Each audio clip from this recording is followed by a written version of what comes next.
누가복음의 말씀을 상고하면서 아무에게도 이르지 말라고 그렇게 말씀하시죠. 예수님이 십자가에 죽으실 때가 되지 않았기 때문에 그리스도이심을 말하지 말라 그렇게 하십니다. 그러니까 아직은 예수님이 때가 되질 않았죠. 그래서 아무에게도 뭘 말하지 말라는 거예요. 내가 그리스도 메시아임을 말하지 말라 그렇게 말하지만은 예수님이 때가 돼서 죽으실 때는 군병들이 잡으러 왔을 때 내가 그이다 그니라 하고 말씀하신 그 때가 있습니다. 그래서 아직은 때가 되지 않아서 예수님 자신의 신분을 바뀌지 않습니다. 그리고 예수님이 천국 열쇠를 베드로에게 주었다. 그래서 그 로마 가톨릭에서는 베드로가 초대 교황이다. 예수님 베드로에게 천국 열쇠를 줬다. 그러니까 베드로를 초대 교황으로 만들고 그 다음에 교황이 계속 그 열쇠, 천국 열쇠를 가지게 됐다. 이렇게 논리를 전개해가지고 교황이 천국 열쇠를 가졌으니까 천국에 들어가게 하는 것이 교황의 권한에 있다. 교황의 말씀을 듣지 않는 자는 천국에 들어갈 수 없다. 이런 말로 중세 시대, 종교 암흑 시대를 이끌어가게 되어지죠. 자, 그런데 이런 말이 막 그 초등학교 수준 얘기밖에 안 되는데 여기에 많은 지식인들이 가톨릭에서 이 교리를 여전히 믿고 있다는 거, 이것은 참 매우 어리석은 일입니다. 자, 그래서 주는 이 예수님이 베드로에게 천국 열쇠를 준다는 것은 뭐냐면 주는 그리스도의 하나님의 아들이라고 믿는 신앙으로 천국에 들어가는 것이 아니라 교황의 말에 순종하여 천국에 들어간다는 헛된 말을 다른 어리석은 자가 되지 말아야 된다. 그러니까 예수님이 베드로에게 천국 열쇠를 준다 하는 그 의미는 뭐예요? 베드로가 신앙 고백한 주는 그리스도가 살아계신 하나님의 아들입니다. 바로 예수가 그리스도 메시아임을 믿는 그 신앙을 가진 자는 뭐예요? 천국에 들어갈 수 있다. 이런 거지. 인간 베드로에게 무슨 열쇠를 줘가지고 그 인간 베드로에 통하지 않고는 베드로가 열쇠를 열어주지 않으면 천국에 못 들어가고 또 교황이 열쇠를 열어줘야 천국에 들어가고 못 들어가고 이런 의미가 전혀 아니라는 거죠. 그거 관계없이 이거는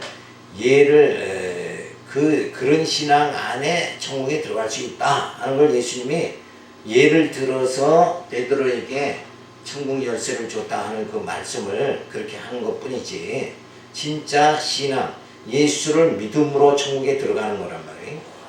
여기에는 변함이 없다는 거 우리가 늘 생각을 해야 됩니다. 그래서 로만 가톨릭의 중세 사회 종교 암흑 시대를 이끌어가는 이런 어처구니 없는 일들이 주어졌는데 오늘날도 마찬가지예요. 지금 로만 가톨릭에서는 이제 고백성사죠.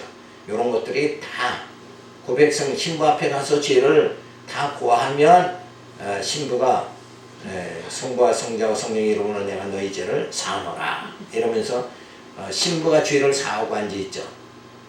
그러니까 이런 어처구니 없는 일들을 계속하는데도 지금 거기에는 많은 무리들이 지금 쫓아간단 말이에요. 그러니까 진리가 어디 있는가? 이게 진리냐? 이게 중요한 거지 사람이 숫자에 있는 게 아니고 건물이 크고 작으냐 거기에 있는 게 전혀 아니다. 그래서 우리 영적인 이런 진리 문제 이거를 정확하게 우리가 해석을 해야 됩니다. 9장 28절부터 36절에 보면 예수께서 산에서 변형되사 천국의 모습을 보여주십니다. 이 말씀을 하신 후 8일쯤 되어 예수께서 베드로와 요한과 야곱을 데리시고 기도하시려 산에 올라가서 기도하실 때 용모가 변화되고 그 옷이 휘어져 광채가 나더라. 문득 두 사람이 예수와 함께 말하니 이는 모세와 엘리야라. 영광 중에 나타나서 장차 예수께서 예루살렘에서 별세하실 것을 말씀할 때 베드로와 및 함께 있는 자들의 고나에 졸다가 아주 깨어 예수의 영광과 및 함께 선 두 사람을 보더니 두 사람이 떠날 때 베드로가 예수께 여짜오되 주여 우리가 여기 있는 것이 좋사오니 우리가 초막지에 있을지 때 하나는 주를 위하여 하나는 모세를 위하여 하나는 엘리야를 위하여 하사이다. 자기 하는 말을 자기도 알지 못하더라. 이 말할 즈음에 구름이 와서 저희를 덮는지라. 구름 속으로 들어갈 때 저희가 무서워하더니 구름 속에서 소리가 나서 가로되 이는 나의 아들 곧 택함을 받은 자니 너희는 저의 말을 들으라 하고 소리가 그치면 오직 예수만 보이시더라. 저희들이 잠잠하여 그 본 것을 무엇이든지 그때에는 아무에게도 이르지 아니하니라. 자, 변화산 사건이 주어지자 하나님의 나라의 신 예수님 변형된 모습으로 보이십니다. 그러니까 앞에에 지금 방금 우리가 살펴본 건 뭐예요? 베드로가 주는 너희는 나를 누구라고 하느냐? 그러니까 예수님이 그렇게 질문하니까 베드로가 뭐예요? 주는 그리스도의 살아계신 하나님의 아들입니다. 그러니까 예수님이 그 다음에 하는 말이 내게 천국 열쇠를 주노라. 그러니까 그런 다음에 천국 들어갈 수 있다. 어떤 신앙, 주는 그리스도의 살아계신 하나님의 아들이다 하는 예수가 그리스도라는 그 메시아라고 신앙 고백하는 신앙을 가진 자는 천국에 들어갈 수 있다. 그래 놓고 바로 변화산의 모습을 보여준 거예요. 그러니까 지금 이때 당시의 모든 제자들은 이제 하나님 나라가 언제 임하느냐 여기에 관심들을 많이 가지고 있는 거예요. 예수님이 세상에 오시자마자 뭐라고 첫마디 외쳤냐면 천국이 가까이 왔느니라. 천국이 이미 왔다고 그렇게 하셨는데 우리가 천국에 언제 들어가느냐 이거예요. 천국의 주인 되신 예수님이 이 땅에 오셨고 그 예수님 따라서 천국에 들어가는데 언제 들어가느냐. 거기에서 사람들은 진짜 막막함, 내세에 대한 불안감을 가지고 막 살아갈 때에 예수님께서 보여주시는 건 천국은 분명히 주어진다. 이걸 보여주기 위해서 하나님 나라는 분명히 임한다. 이걸 가르쳐주기 위해서 변화산의 이 변형된 모습을, 변화산의 모습을 보여주시는 거예요. 그래서 거기에 모세와 엘리야, 예수님이 함께 나타나는 이런 사건들이 주어지죠. 그러니까 이 변화산의 모습을 보여주는 것은 내세에 대한 확실한 그 소망, 이거를 제자들에게 보여주시는 거예요. 또 우리 오늘날 우리 모든 성도들에게 하나님 나라는 분명히 주어진다. 이거를 보여주기 위해서 하나님 나라의 모형, 그림자로 변화산의 모습을 예수님께서 보여주신 사건이다. 그래서 천국에 대한 소망을 확실히 하도록 하시는 사건이 변화산의 모습의 사건이다 하는 것을 우리가 기억해야 됩니다. 자, 그래서 하나님의 아들의 증거는 권능에 의한 증거로 통치 권세를 증거하는데 교훈과 표직에 의한 증거입니다. 예수께서 산에서 변형돼서 천국의 모습을 보여줍니다. 자, 하나님 나라의 모습, 그것은 변화산의 모습으로 잠시 보여주시는 거예요. 그러니까 하나님 나라는 분명히 임한다. 이 소망을 심어주기 위해서 예수님께서 산에서 정말 엘리야와 모세와 만나는 그런 사건들을 보여주십니다. 자, 그래서 이 변화산에서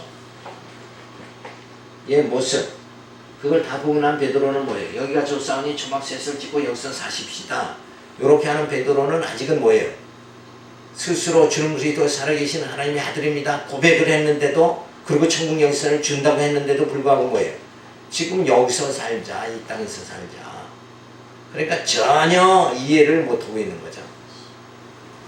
자, 그러나 우리는 이 성경의 말씀을 많이 우리가 살펴보고 깨달았으니까 정말 하나님의 나라, 새하늘과 새 땅, 그리고 요한계시록의 말씀이 다 완성돼서 하나님의 나라, 신령한 나라, 새하늘과 새 땅이 분명히 주어진다. 이거를 우리는 지금 믿게 되어진 거죠. 근데 베드로는 그런 게 다 실감이 안 나는 거예요.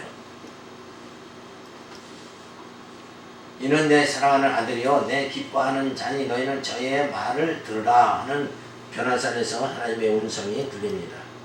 그래서 하나님 나라 대신 예수님 말을 들으라고 그렇게 말씀을 해 주시죠. 따라서 변화산에서 예수께서 신령한 몸으로 변화된 모습을 보여주심으로 왕권을 가지신 모습을 보여주십니다. 자, 그래서 아직은 우리가 천국에 들어가지 못하고 있지만 장차 주어질 하나님의 나라, 천국의 모습, 천국은 분명히 주어진다. 그걸 예수님이 변화산의 모습으로 가르쳐 주는 거예요. 거기에 나타난 엘리야나 모세, 시간과 공간과 형상을 완전히 초월했죠. 그러니까 예수님 당시 모세는 벌써 예수님 태어나기 전에 1500년, 2000년 전의 사람이란 말이에요. 엘리야는 뭐 한 1000년 전 사람이고, 뭐 이렇게 본다 그러면 어떻게 그 모세와 엘리야와 예수님이 어떻게 한 자리에 함께 할 수 있느냐. 그거는 진짜 하나님 나라가 임하지 않으면 도저히 주어질 수 없는 사건이에요. 자, 그런데 그 변화선에서 엘리야와 모세와 예수님이 나타났다. 모습이 보였다. 이것은 뭐예요? 시간과 공간과 형상을 다 초월한 진짜 영적으로 모세와 엘리야와 예수님이 함께 나타난 거다. 이게. 그 영의 모습이지 사실 육체의 모습이 아니다. 그러니까 하나님의 나라, 그 나라 들어가면 시간과 공간과 형상을 다 초월해서 우리도 뭐예요? 누구와 같이? 모세와 엘리야가 예수님 만난 것 같이 우리도 뭐예요? 예수님을 함께 만나게 된다. 요걸 보여준 거란 말이에요. 그곳이 바로 뭐예요? 어디에? 천국이지. 하나님 나라죠. 그 시간과 공간과 형상을 완전히 초월해서 만날 수 있는 영적 나라, 그 나라에 들어가면 이 변화산에서 엘리야와 모세가 예수님과 함께 만났던 것 같이 우리도 뭐예요? 주님과 함께 만나는 그날이 분명히 주어진다. 그러니까 소망을 가져라는 거죠. 분명한 소망을 가져라.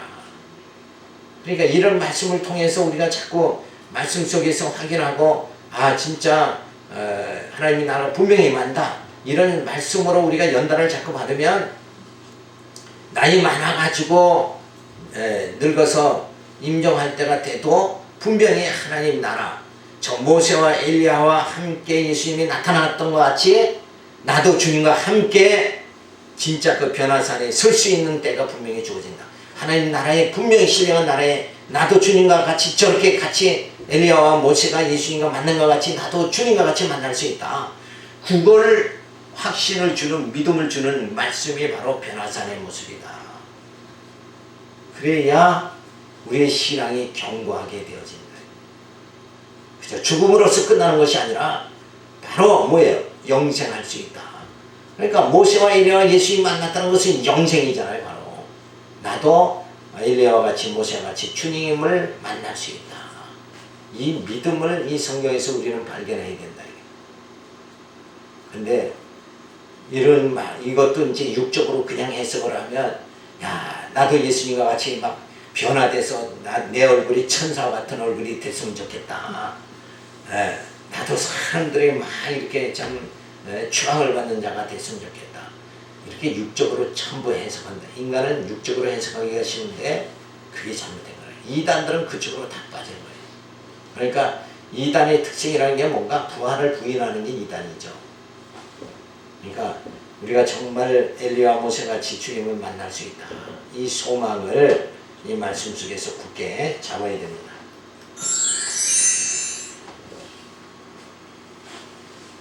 자, 예수님이 있고 모세가 있고 그 다음에 엘리야 있고 그리고 제자들이 이렇게 보이죠. 이런 사진을 우리가 볼 수가 있습니다. 9장 37절서부터 보면 예수께서 귀신을 쫓아 하나의 위험을 증거하십니다. 이튿날 산에서 내려오시니 큰 무리가 많을세 무리 중에 한 사람이 소리질러 가로되 선생님 청컨대 내 아들을 돌아보아 주옵소서. 이는 내 외아들이니이다. 귀신이 저를 잡아 졸지에 부르짖게 하고 정렬을 일으켜 거품을 흘리게 하며 심히 상하게 하고야 겨우 떠나가나이다. 당신의 제자들에게 내어 쫓아 주기를 구하였으나 저희가 능히 못하더이다.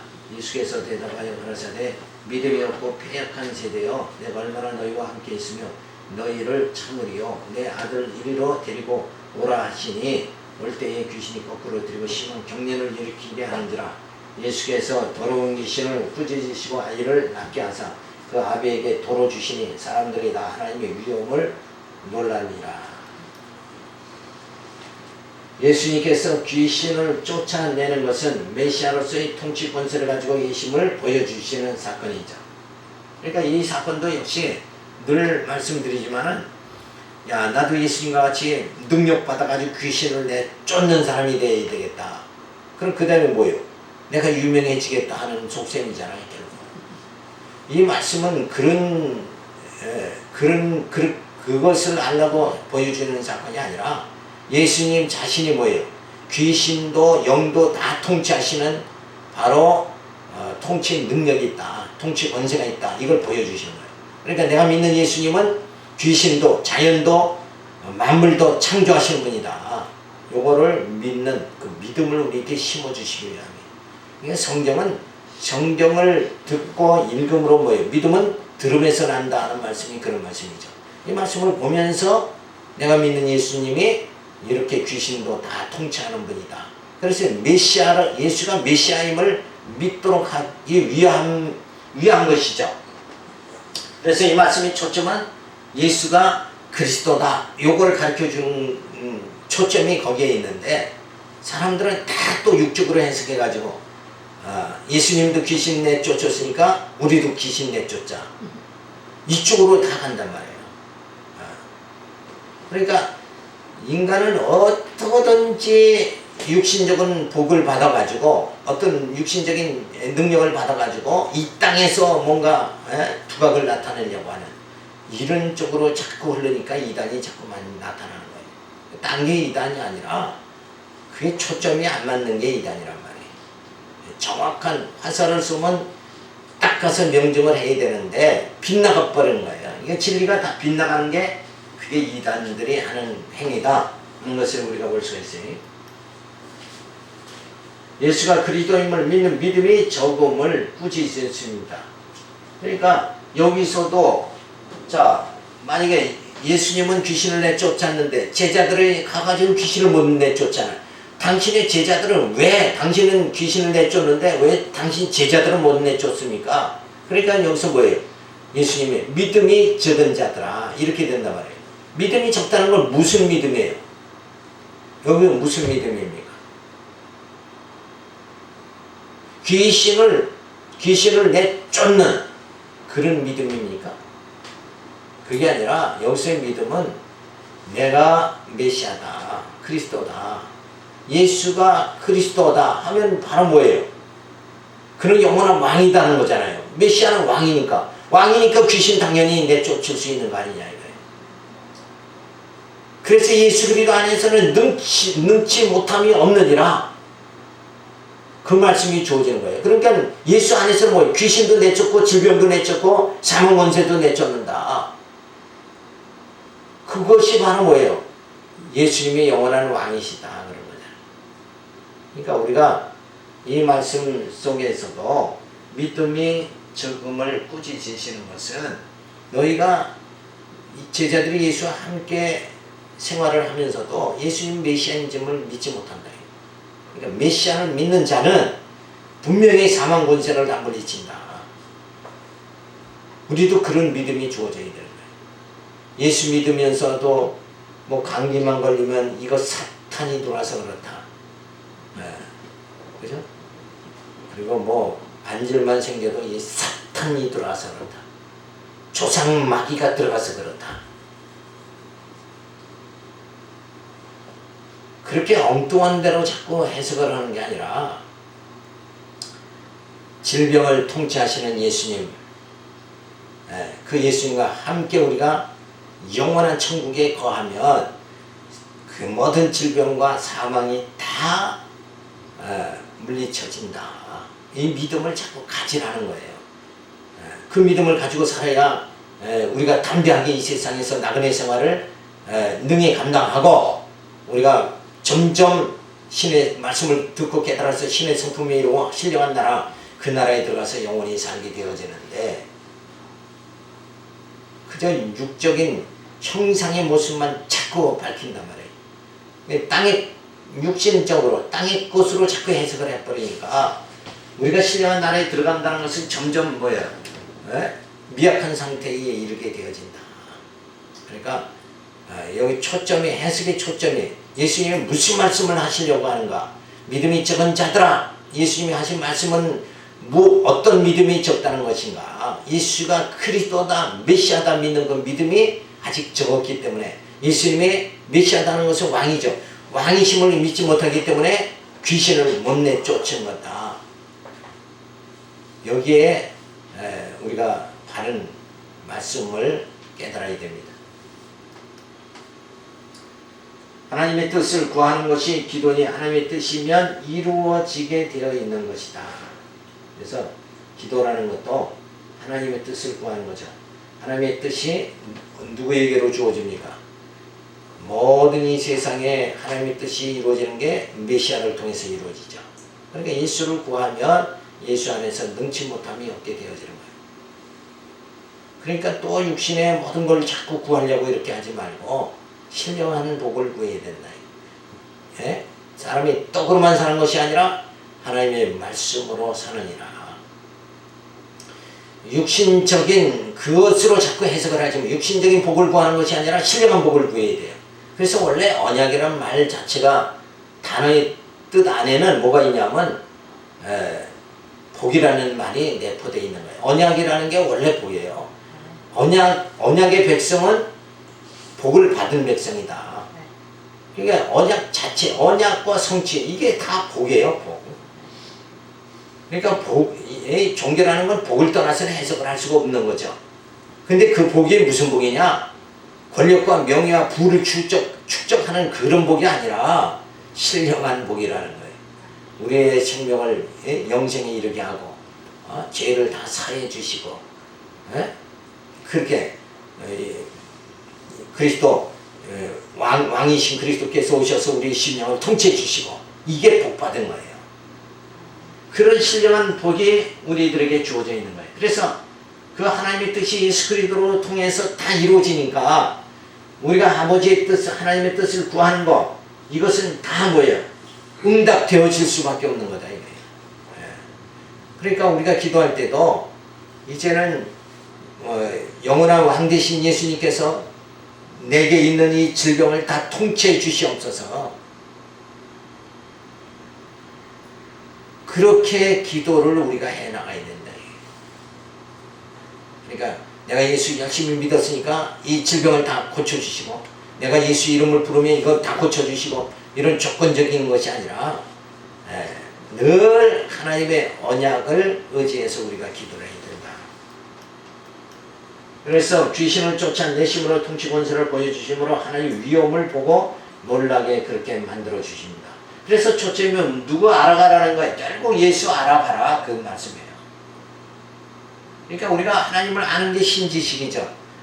그러니까 구약을 통해서 하나님을 알아가고 신약을 통해서 예수 알아가는 게 이게 우리의 참 신앙이다. 근데 예수 알아가는 게 아니라 예수가 한 귀신을 내쫓는 그 능력을 나는 받아서 예수같이 능력자가 돼야 되겠다. 이렇게 돼버리고 만들어요. 그러니까 누가 다 왕 되려고 하는 거예요. 예? 내가 다 왕 되려고 하는 거예요.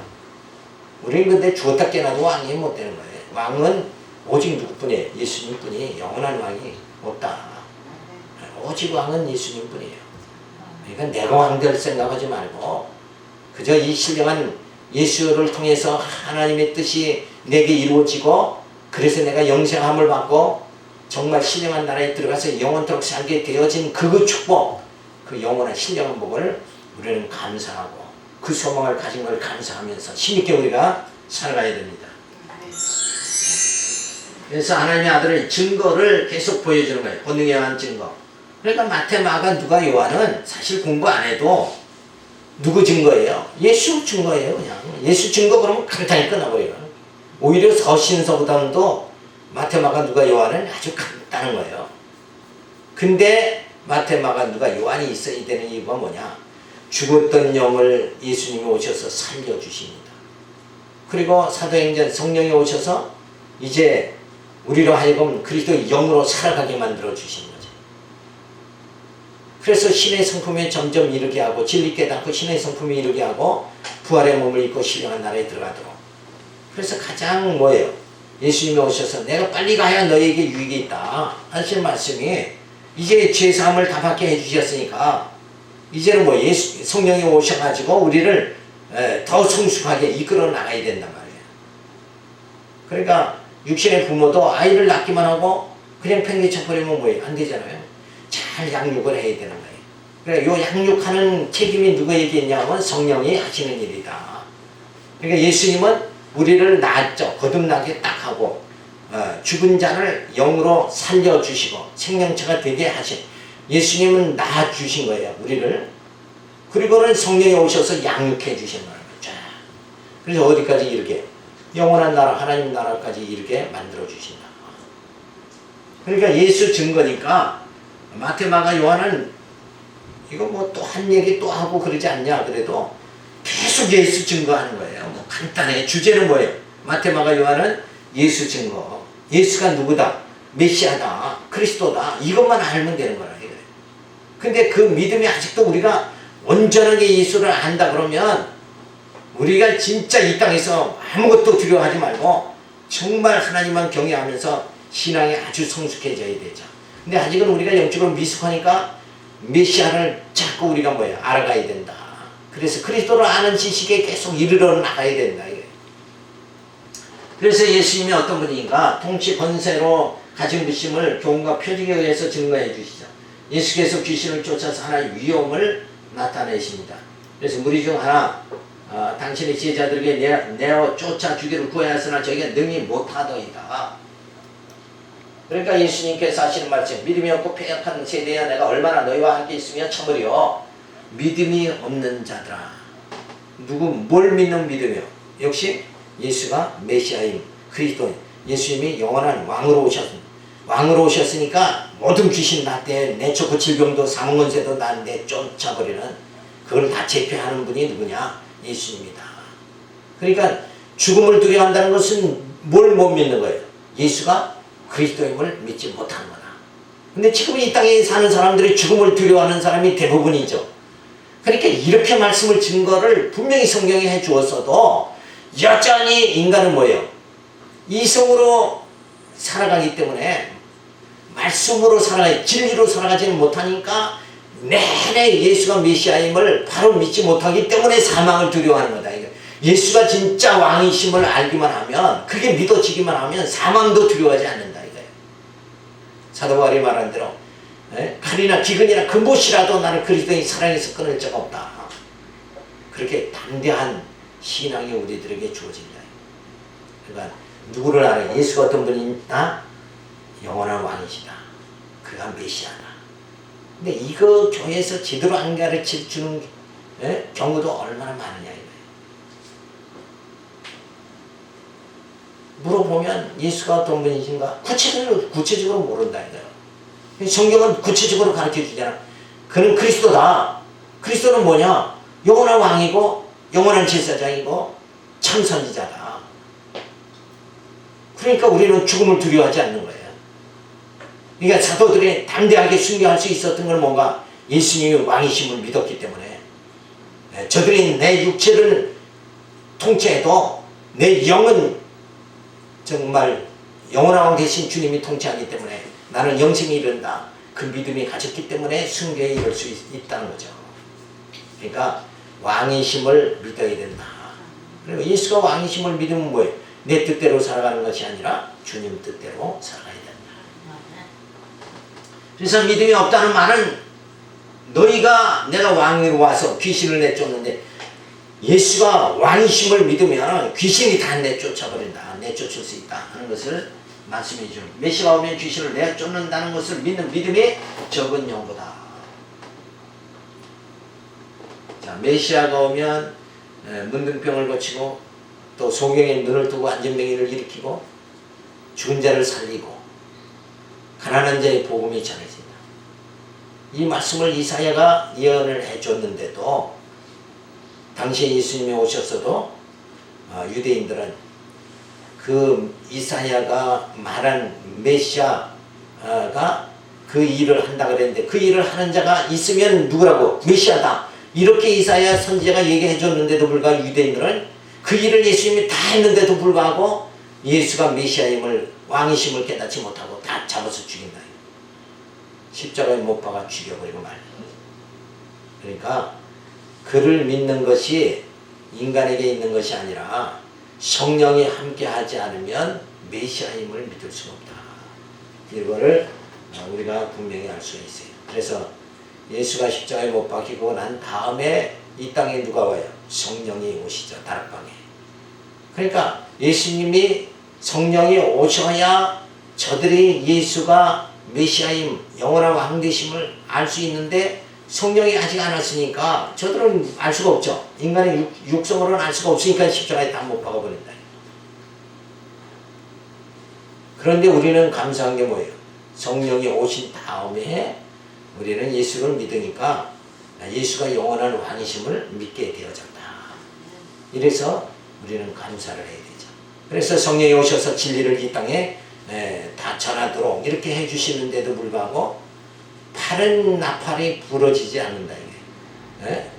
목회자가 바르게 가르치질 않으니까 성령의 역사를 또 못하니까 예수가 그저 내 사업을 성공을 위해서 예수님이 오셨고 내 건강을 위해서 예수님이 오신 것 같이 그렇게 해석을 인간 구원하기 위해서 예수가 오신 구속사역으로만 예수를 본다 그러면 그건 잘못된 것이다. 그래서 이제는 성령이 오셨으니까 우리의 영을 인도해 주시고 예수가 메시아임을 바로 영접할 수 있게 만들어 주셔서 이제는 뭘 두려워하지 말아야 돼. 사망도 질병도 우리가 두려워하지 말고 병 들었어도 예수 믿어야 되고 그렇죠? 이런 우리 믿음의 생활이 바로 주어져야 된다. 그래서 조금 더 흔들리지 말고 물질만 조금 어려움 당하면 그저 예수 안 믿고 흔들리고 이러는 것이 아니라 물질과 질병과 사망 이걸 다 통치하시는 분이 예수입니다. 그래서 우리 육신적으로는 이 땅에서 연단을 받지만 우리 영은 구원에 이르게 되어진다. 이것을 우리가 확고하게 믿어야 됩니다. 귀신을 내어 쫓음으로 하나님의 나라의 왕권을 가지시고 통치 권세가 있음을 보여주시며 하나님의 위엄을 드러내 주십니다. 그래서 하나님의 보내심을 받은 예수님께서 이 땅에 오셔서 귀신을 막 통치해버리니까 하나님의 위엄이 드러나게 되어지는 이런 놀라운 역사가 주어집니다. 그래서 예수를 믿음으로 뭐예요? 하나님을 경외하게 되어진다. 인간은 왜요? 뭔가 보고 확신이 주어져야 되는 거예요. 그래서 이제는 예수님이 이 땅에 오셔서 능력 행하신 그것을 보고 그를 보내신 하나님을 경외하며 우리가 살게 그렇게 되어집니다. 9장 43절에 보면 장차 될 일을 예고하셔서 역사의 주권성을 증거해 주십니다. 저희가 다 그 행하시는 모든 일을 귀히 여길세 예수께서 제자들에게 이르시되 이 말을 너희 귀에 담아두라. 인자가 장차 사람들의 손에 넘겨오리라 하시되 저희가 이 말씀을 알지 못하였나니 이는 저희로 깨닫지 못하게 숨김이 되었음이라. 또 저희는 이 말씀을 묻기도 두려워하더라. 자, 예수님께서 왕권을 다 보이시고 귀신을 막 내쫓아버리고 난 다음에 예수님이 하시는 말씀이 내가 이제 곧 죽는다. 내가 잡혀서 죽는다. 자, 이러니까 그 엄청난 권세를 행하고 난다. 귀신을 막 내쫓는 권세를 행한 다음에 내가 잡혀가서 죽는다. 그러니까 이 말을 믿을 사람이 어딨냐는 거예요. 막 귀신도 내쫓아버리는데 어떤 인간이 어떤 사람이 예수를 잡아서 죽일 수 있을까? 이게 실감이 저들은 나질 않는 거예요. 그래도 뭐예요? 정말 하나님께서 예수님이 이 땅에 오셔서 십자가에 죽으시는 것이 하나님의 작정된 일이잖아요. 그래서 작정대로 되어지는 것을 예수님이 말씀하십니다. 예수님께서 장차 사람들에게 넘겨지게 될 것을 예언해 주십니다. 그러나 제자들은 이 말씀이 무슨 말씀인가를 알지 못하는 거예요. 그렇잖아요. 막 힘센 사람이 나 금방 죽는다 이러면은 그거 고집 누가 되냐. 저렇게 건강한 사람이 어떻게 죽느냐. 그런 경우가 있잖아요. 갑자기 누가 죽었다 그러면 아니 엊그제도 우리 옛날 김성곤 권사도 그 전주에 피아노 딱 치고 막 얼마나 건강했는데 금방 돌아가셨다 그러니까 이게 믿어지질 않는 거예요. 자, 예수님이 금방 귀신을 막 내쫓았단 말이에요. 귀신도 막 내쫓는 예수님이 내가 가서 잡혀서 죽는다. 그러니까 그 말을 믿을 사람이 누가 있냐.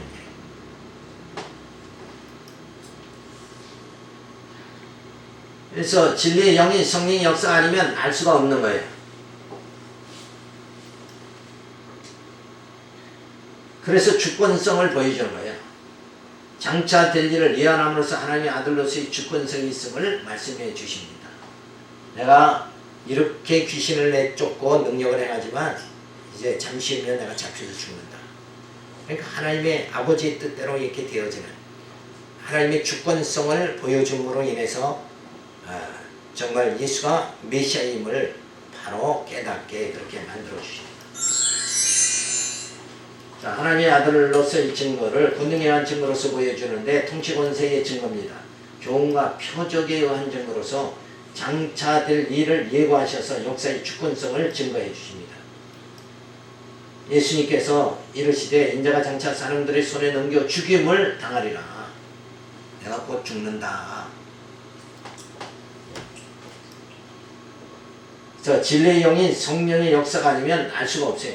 이런 예수님의 모든 사역을 우리가 알 수 있는 것은 진짜 성령이 깨닫게 해주시지 않으면 우리가 알 수가 없다. 그래서 성령이 인도해 주시지 않으면 하늘의 일은 아무것도 우리가 알 수 없는 거예요. 그죠? 육체의 일은 뭐예요? 눈으로 보니까 나 알죠. 눈으로 보니까. 그리고 자꾸 경험이 이 세상 살면서의 모든 것은 다 눈으로 봐서 경험을 하니까 그 다음에 그렇게 될 것이다 이러고 예측을 하는 거예요. 그러나 영적인 일은 전혀 모르는 거예요. 근데 이 육체의 일과 영적인 일을 육체의 지혜롭다 경험을 많이 쌓았기 때문에 많이 쌓았으니까 영적인 일을 또 잘한다. 그건 아니에요. 그건 전혀 다르다. 그래서 어떤 분은 그래. 내가 이 세상에 산전수전 다 겪었다. 그래서 아이들 말은 뭐예요? 젊은 사람들은 내가 지상전, 공중전 다 치는 사람이다. 이렇게 하는데 그거 가지고 영적인 일은 몰라요. 성령이 아니면 영적 세계를 알 수가 없다니까. 예수님이 금방 그렇게 귀신을 다 내어 쫓으면서 능력을 막 행하는데 어느 누가 예수님이 금방 죽는다는 말을 이해할 수 있는 자가 누가 있냐. 그러나 그것이 뭐예요? 하나님의 작정대로 되어진다. 하나님의 주권성을 그렇게 보여주시죠. 그래서 예수님께서 죽으실 것을 예언하시면 하나님의 아들로서의 통치 권세가 있다는 것을 주권성을 보여주심으로 제자들이 예수님께서 십자가 지시고 죽으신 후에 신앙이 동요되지 않도록 하기 위해 말씀하시지만 알아듣지를 못한 거예요. 자, 계속 예수님은 내가 이제 장차 사람들에게 붙잡혀가지고 죽는다. 그걸 예고를 자꾸 해주는 건 뭐예요? 결국 신앙이 흔들리지 않도록 하기 위해서 다 작정대로 하나님의 뜻대로 되어지고 그래서 예수님이 죽으심으로 우리의 모든 죄를 다 짊어지시고 죽으심으로 뭐예요? 우리의 모든 죄를 다 사함받는 그게 다 하나님의 작정대로 되어지는 거예요. 그러니까 예수님이 이 땅에 어떻게 오죠? 죽으러 오신 거예요. 예수님은 이 땅에 죽으러 오셨는데 그럼 예수 믿는 자는 이 땅에서 다 뭐예요? 예수님도 죽으셨으니까 우리도 다 죽어야 되잖아요. 그러니까 베드로같이 예수님이 다 잡혀서 가서 죽는다 그러니까 나도 가서 같이 죽겠습니다. 우리 사실 그 말이 맞는 거예요. 우리 다 이 땅에 죽어야 돼요. 뭐가 죽어야 돼요? 우리 육성이 다 죽어야죠. 예수님과 같이 다 죽어야 돼요. 우리 육성이 다 예수님이 죽으실 때 우리 육이 죽고 예수님이 부활하실 때 우리 영이 살아나야 돼. 근데 우리는 이 땅에서 육으로 죽는 게 아니라 육적인 복을 더 많이 예수님 주세요 이러고 살지 않냐는 거예요.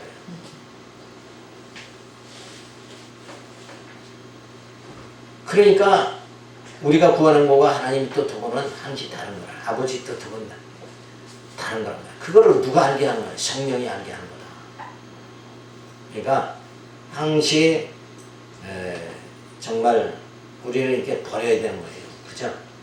버려야 된다. 근데 우리는 움켜잡으려고 하잖아요. 그러니까 욕심도 버리고 고약한 성질도 버리고 물질 욕도 버리고 그리고 오직 예수님 안에서 우리 영이 정말 그 하늘의 소망을 부여잡고 이제 곧 주님 앞에 간다. 그 영원한 세계 질병도 고통도 사망도 없는 그 땅에 가서 영원히 산다. 이 소망을 우리가 부여잡아야 돼요. 근데 그게 이 육신을 가졌으니까 여전히 실감이 안 나는 거예요. 성경은 계속 영생을 말해주는데 영원한 생명을 성경은 말해주잖아요. 우리가 예수를 믿는 건 뭐예요? 영생에 이루고자 하는 거 아니냐 이거예요. 근데 계속 우리는 뭐예요? 그게 실감이 안 나는 거죠. 그래서 육적인 걸 계속 이 땅에서 잘 먹고 잘 사는 걸 구한다. 그러니까 언약 자체가 그게 복이에요. 사실은 우리는 종교라는 건 복을 떠나서는 해석을 할 수 없는 거예요. 그렇지만은 성경에서 말하는 언약, 복, 그것은 신령한 복을 말하는 거지. 그저 물질을 누가 하나님이 주셔서 넉넉히 살고 못 살고 이런 그런 것을 말하는 건 아니다. 이 땅의 것은 뭐예요? 다 분복인 거예요. 하나님이 주시고자 하는 그대로 남자로 태어나고 여자로 태어나는 것도 분복이고 부자로 사는 거고 거짓 나사로 같이 사는 것도 뭐예요? 거짓 나사로 하나님 뜻대로 살다 간 거예요. 그게. 그러니까 하나님의 뜻대로 산다는 건 뭐예요? 가난하게 하시면 가난하게 사는 게 하나님 뜻대로 살아가는 거예요. 근데 우리는 가난하면 무조건 부자 되려고 하잖아요. 그러니까 하나님 뜻을 거스리는 거예요. 그게 사실은. 그러면 뭐 돈 벌지 말라는 얘기냐? 그게 아니죠. 환경 주고 건강 주시고 또 열심히 일해서 수입이 수입이 있으면 또 주일도 열심히 하고. 근데 그런 게 우리 욕심으로 되어지는 게 아니라 하나님이 정하신 대로 되어진다. 이걸 말하는 거예요. 분복이라는 건 하나님이 정하신 대로 되어진다. 그러니까 가난하게 하시면 가난하게 사는 게 그게 순종하는 거다. 그래서 우리는 늘 그러면서도 뭐예요? 작은 것 가지고 정말 주의를 할 때 과부의 엽전 두렙이 귀한 것 같이 내게 주신 건강, 내게 주신 물질 그 안에서 정말 이 복음을 위해서 다 주의 선한 일에 협력하고 힘있게 살아가는 거, 요것을 할 수 없는 환경에서 하는 거, 그걸 하나님이 가장 기뻐한다. 근데 기독교인들은 하나님이 1000,000원 주면 내가 100,000원 신청하겠습니다. 이런 사상 갖는단 말이에요. 주면 한다 이거예요. 주면. 요건 괘씸한 거예요. 그죠? 괘씸한 거. 주면 하는 게 아니라 없는 가운데서도 사도 바울은 그렇게 가르치잖아요. 너희가 충족지 못한 데서 낸 연보를 통해서 이 아름다운 일들이 되어진다. 예루살렘 교회를 돕는 이 정말 놀라운 역사가 주어졌다. 그래서 예루살렘 성도들이 영적으로 정말 예수 믿고 예수님이 원하는 왕이심을 믿고 저들이 사망 권세를 두려워하지 않고 살게 되는 놀라운 역사가 너희의 그 뭐예요? 부족한 가운데서도 연보한 그 연보로 이 열매가 믿음의 열매가 맺어지고 있다. 이러면서 사도 바울이 정말 칭찬을 했죠. 그게 중요한 거란 말이에요. 할 수 없는 가운데서도. 근데 우리는 남은 것 가지고 하려고 하지 않냐. 지금 세상 사람들은 보험 다 들어놓고 나중에 보면 연보할 돈이 없단 말이에요. 그렇게 나갈 거 다 나가놓으면 당연히 뭐 연보할 돈이 없죠. 그러니까 하나님 섬기는 일을 우선적으로 하고 그 다음에 육신의 일도 형편에 주어진 대로 하나님 주신 분복대로 뭐 교육보험도 들고 건강보험도 들고 사망보험도 들고 누가 뭐 보험 들지 말라는 게 아니라 우선순위가 뭐냐 이게 우선순위. 내가 신앙을 가졌다가 뭐 우선순위가 정확해야 되지 않냐. 그래서 어떻게든지 주의 갈급한 심령으로 주의 일에 협력하고 동참하고 해나갈 수 있는 이런 마음을 갖는 거. 그게 하나님의 뜻이다. 그래서 늘 신령한 복을 강구하는 그런 생활을 하시기 바라서 오늘 이 말씀을 드렸습니다. 기도합니다. 할렐루야 감사를 드립니다. 그저 인간은 연약하기 때문에 하나님의 은혜가 없으면 도저히 살 수가 없습니다. 하나님께서 복을 주시